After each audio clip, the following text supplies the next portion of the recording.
Hi, I'm Courtney at womenlivingwell.org, home of Good Morning Girls, and I'm so excited to introduce you guys to my husband, Keith. And I invited him here today because I want him to share his story. In my book, Still Standing, I share how we met.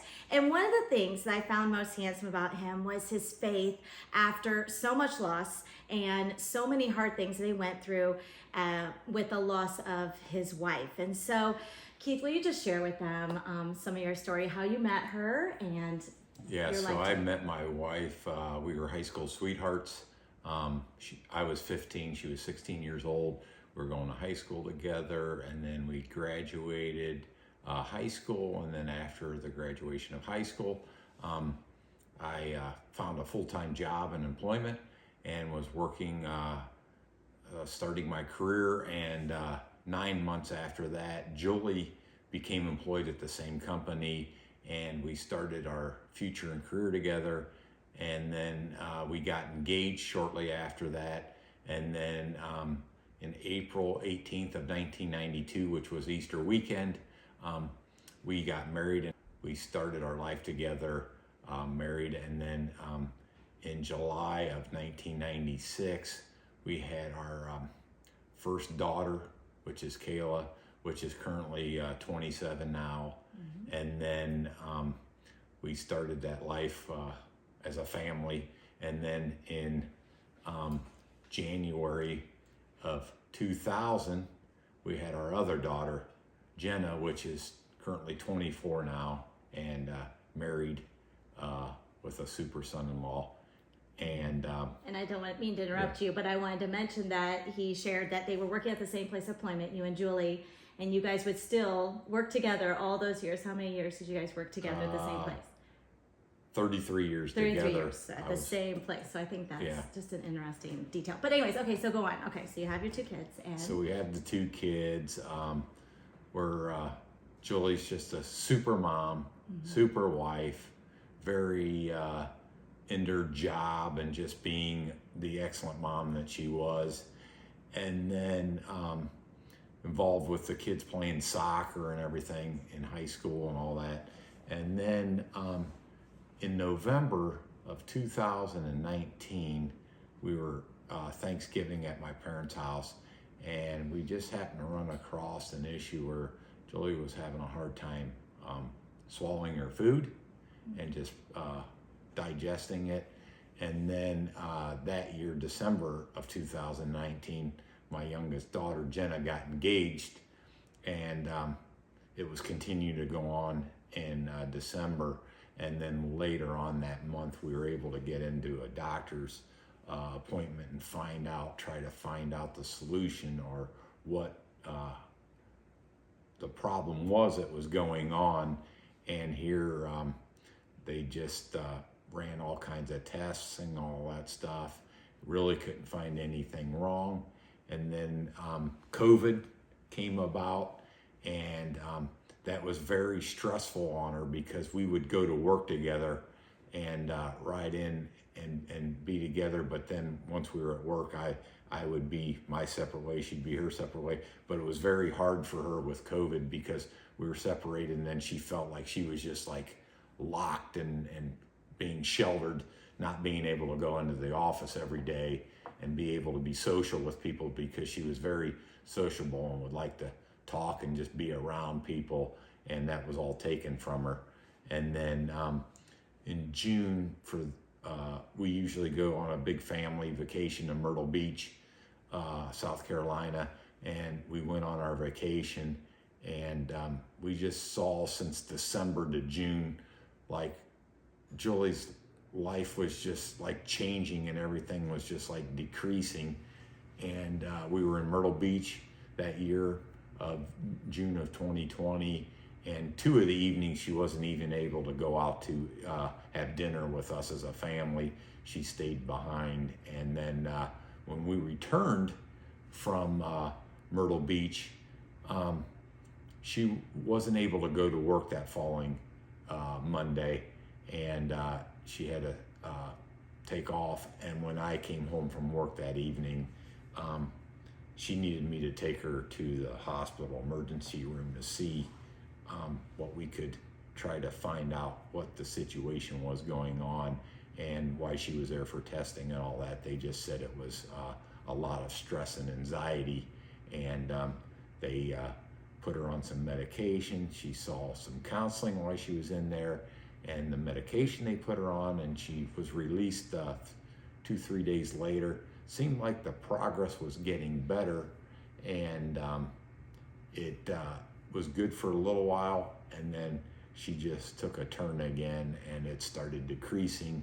And she was seeing a doctor every Friday just to follow up with her to see how her evaluations were on how she was doing. She was meeting with a good counselor that was a Christian agency.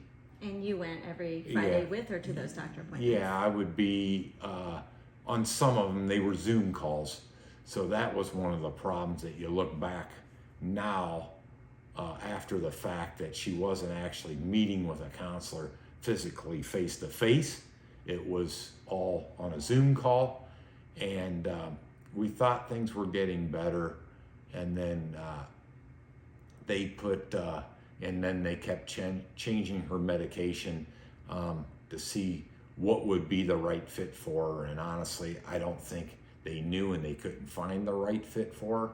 And then leading up to December 9th of 2020, my oldest daughter gets up to go to work. I'm getting up going to work. Julie's been off work on medical leave because of her situation, and we all leave to go to work, and something just didn't feel right that morning, that day.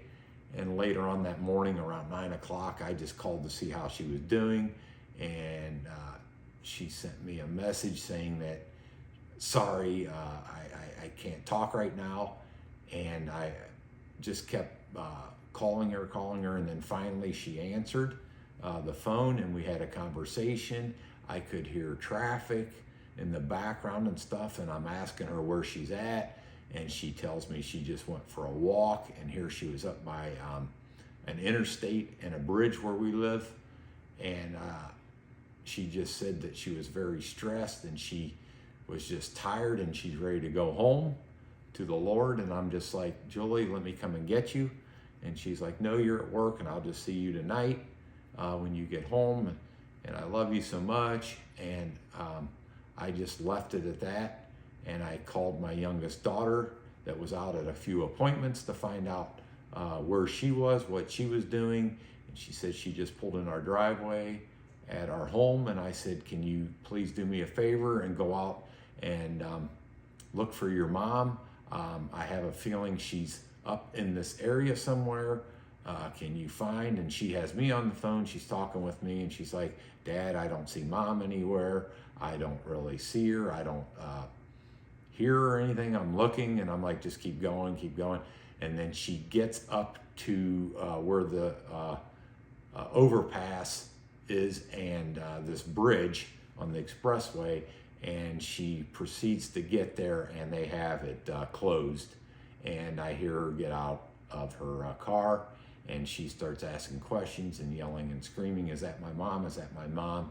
And they said that, yeah, they got a phone call that there was a lady that was proceeding to get out onto the bridge, and Julie decided to jump off this bridge and actually landed on a semi-truck mirror that caught her fall, broke her fall. She landed onto the highway, and don't know other than just God's hand on her that she was not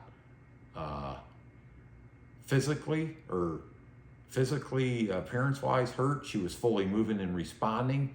And a friend of ours, friend of the family, is the man that was coming down the interstate that saw something laying in the interstate and happened to stop, and here it was Julie, and he proceeded to get out and move her body off the highway as she was fully talking and responding to him. And the paramedics and ambulance were on their way responding to the call that they received. and they got there and they picked her up and told me that she was fully moving and responding, and they were transporting her to the hospital. And then we proceeded to go to the hospital, and she was about 6-7 hours of surgery, and they just said everything that was wrong that happened. And I felt that I didn't even think she would make it through the night, and she happened to make it through that night and stuff. And then they proceeded to do some surgeries on her, said she was well enough and strong enough for them, and she went through 6 surgeries in 5 days with no complications. And then we thought she was maybe being healed.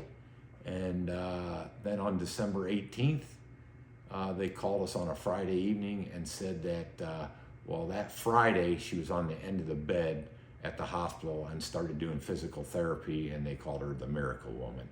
And then that evening on December 18th, they called me and said that she had just coded and they lost her, and they were working on bringing her back. They got her back, and she wasn't responding at all. So that was on Friday, December 18th. They went through the weekend. They brought in more doctors, and on Monday they happened to find out that she still wasn't responding. She was brain dead, and they just decided that there was so much pressure and stuff that there was no hope that she would be getting better.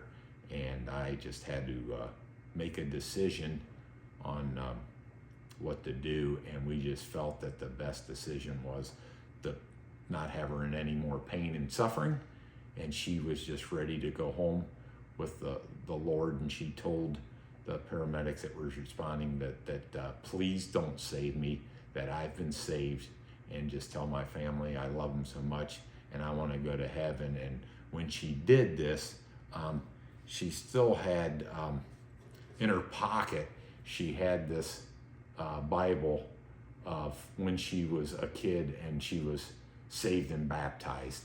And I just have that feeling that with that being in her pocket and everything, she knew where she was going, and she was just tired, and she just felt that we would be a good, strong family, and we would be able to keep it together. And we know where she is now. She's in heaven. She's in no pain and suffering, and we'll all join her again one day, and we'll get to have eternity together. And I just want to thank her for the time that I was able to have and spend that time together. Thank you for sharing that. Sorry.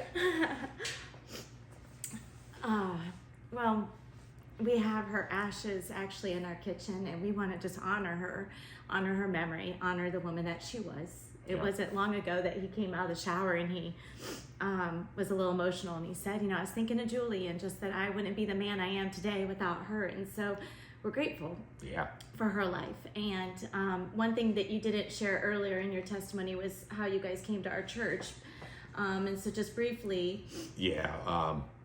Where we grew up living and starting our family, we attended a church in that area. And then, I don't know, when the youngest kid was about 6 years old, we started attending Maranatha Bible Church, just because of how strong their faith was in that church, and how our faith was becoming to get stronger. And both kids were saved and baptized there, and we were attending that church. It was about 15, 16 years leading up to the situation that has happened. And when this happened, it happened on a Wednesday, and me and the girls were in that service that following Sunday, attending service and just worshiping and praying that God would put a hand on her and just heal her and hopefully fix her and just make things better again. But and that's when I actually entered into your story. I didn't know him. I had never spoken to him before, but they actually happened to, his family sat the row in front of us, a row in front of me, way far down. And when this happened, my sister sent me a message and asked me to pray for Julie. And I didn't actually know her name. And so that was the beginning of me being aware of him and God preparing us for our next season together. Where we are today. And I'm very blessed for just God bringing Courtney into my life and just starting a new chapter of my life and moving forward. Thank you. Yep. All right. Well, I hope this encourages you guys, no matter what you're going through. Always remember God is with you, that He is faithful, and keep trusting in Him and keep walking with the King.